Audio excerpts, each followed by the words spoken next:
আজকে রান্না করতে করতে চলেন আপনাদের সাথে কিছু গল্প করি। আজকে আমি রান্না করব চিলি চিকেন। জানেনই তো সব বাচ্চারাই চিকেন যে কি পরিমাণে পছন্দ করে। আমি জানি না আপনারা কখনো এমন বাচ্চা দেখেছেন কিনা যে কখনোই অন্য কিছু খাবে না চিকেন ছাড়া। আমার নিজের চোখে দেখা। সবজি বলেন, ডিম বলেন না সে শুধু চিকেন দিয়েই ভাত খাবে। চিকেন হলে আর কিছু লাগবে না।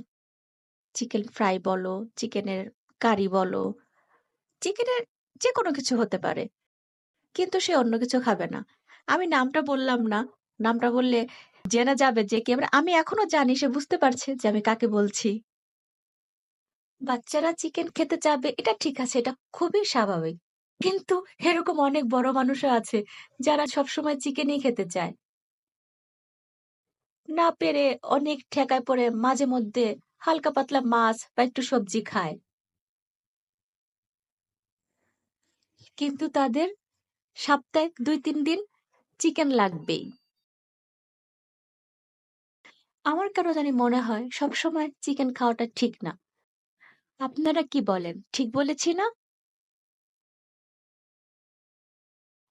আমার খুব কাছের এক ফ্রেন্ড আছে।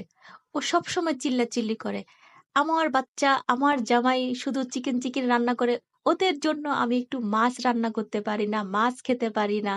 আর আমি খুব হাসাহাসি করতাম ব্যাপারটা নিয়ে যে আসলে ও খুব পছন্দ করে মাছ, ওর হাসব্যান্ড ওর বাচ্চা পছন্দ করে চিকেন।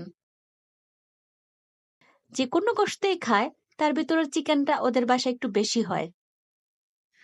আমি চিন্তা করছি আমার এই বান্ধবীর নামটা বলেই দিব নাকি সবাইকে। আপনারা সবাই ওকে চিনেন। ওর নাম হচ্ছে বদ্রুন্নাহার জয়া। ও সবসময় এই ব্যাপারটা নিয়ে খুব বিরক্ত থাকে। ওর কেন এত সবসময় চিকেন রান্না করতে হবে? চিকেন আমার এত ভালো লাগে না। আমি কেন এত চিকেন রান্না করব? এই আরকি অনেক কিছু বলতে থাকে। আজকেও সেমই হয়েছে। আমি চিকেন কিনলাম আর ও মাছ কিনলো। বলছে আজকে আমি মাছ কিনবো কারণ আমার হাসব্যান্ড বাইরে বের হলে মাছ কিনবেন আমার জন্য।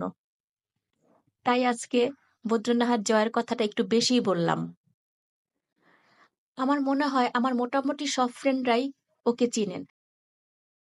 ওর পেজের নামটা হচ্ছে বদ্রুন্নাহার জয়া। সবাই একটু ওর বাড়িতে গিয়ে ভালোবাসা দিয়ে আসবেন।